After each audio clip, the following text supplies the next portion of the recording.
Fakulta práva Paneurópskej vysokej školy zorganizovala v pondelok simulovaný arbitrážny spor v súdnej sieni, ktorý má slúžiť ako príprava pred augustovou súťažou v Hongkongu. Zúčastnili sa aj nielen študenti fakulty, ale aj skúsení profesionáli z praxe. Ide o jednu z najvýznamnejších svetových súťaží v mimosúdnom urovnávaní sporov.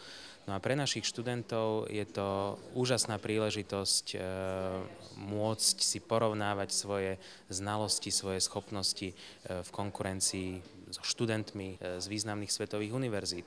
V minulom roku na tejto súťaži v Hongkongu dosiahli celkovo 3. miesto. Takže aj z týchto medzinárodných porovnaní vidíme, že vôbec sa nemusíme hanbiť v nejakých porovnaniach so svetom, práve naopak. Pre túto simuláciu boli vytvorené 2 tímy. Každý z tímov použil inú taktiku a na svoju prezentáciu mali iba 5 minút, čo vyžaduje dôkladnú prípravu, pretože celá súťaž prebiehala v anglickom jazyku. Hlavný dôraz bol kladený na odbornosť. Tá odbornosť je absolútne dôležitá, lebo to ide ruka v ruke s dobrou prezentáciou, ale tí rozhodcovia sa určite pýtajú na veľmi konkrétne argumenty a skrátka, ak človek tam nie je zbehlý, tak nebude mať šancu. Musí to veľmi odborne a dopodrobná ovládať.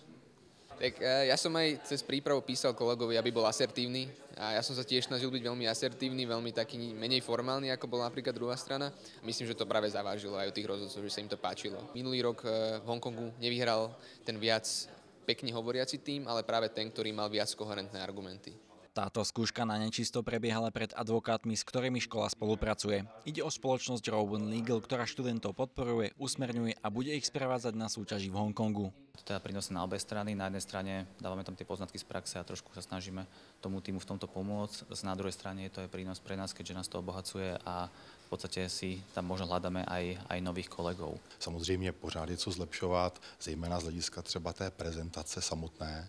Nicméně bylo vidět, že jsou studenti zvyklí, že nemají problém hovořit na plénu nebo před kamerou a možná by stačilo někdy lehce zpomalit a nechat ty dobré argumenty zaznít prostě naplno, aby každý si to v tu chvíli uvědomil. Ale vzhledem k tomu, že jsme v přípravě teprve na začátku, tak vnímám skutečně jako jejich dnešní představení jako velice jako dobré. Myslím si, že tým Paneurópskej školy má velké šance. Za úspechom študentov nestoja iba ich výkony, ale aj silná podpora školy, ktorá tieto aktivity financuje. Škola taktiež organizuje rôzne zaujímavé eventy, v ktorých majú študenti možnosť prejaviť svoju kreativitu a odbornú erudovanosť. Škola bola tiež veľmi otvorená, nikdy sa ma nepýtala, čo sa budem pýtať, a nikdy mi nekladla nejaké obmedzenia. Skrátka, vždy mi dala priestor na vlastné otázky pre tých hostí a nikdy mi nepovedala, toto by nemalo nesmie odznieť na diskusiách, čo si veľmi vážim, pretože je to sloboda, ktorú študenti majú a to sa obávam, že možno nie je na všetkých verejných a štátnych vysokých školách. Táto škola má v logu, že vzdelanie znamená úspech a možno práve to sa táto škola snaží spraviť. Je to o tých možnostiach, ktoré škola študentom dáva a je len na samotných študentoch, nakoľko majú ochotu, majú schopnosť na sebe pracovať a využívať tieto príležitosti. Pre Paneurópsku vysokú školu Roman Doležal a Juraj Adamek.